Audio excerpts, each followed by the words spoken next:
எந்த நாடு என்ற கேள்வி இல்லை, என்ன ஜாதி என்ற பேதம் இல்லை.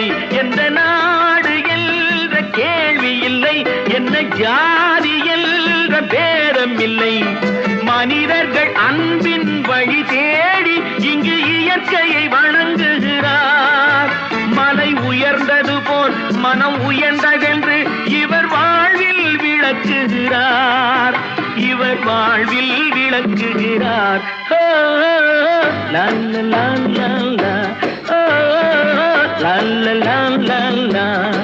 புதிய வானம் புதிய பூமி எங்கும் பனிமழை பொழிகிறது.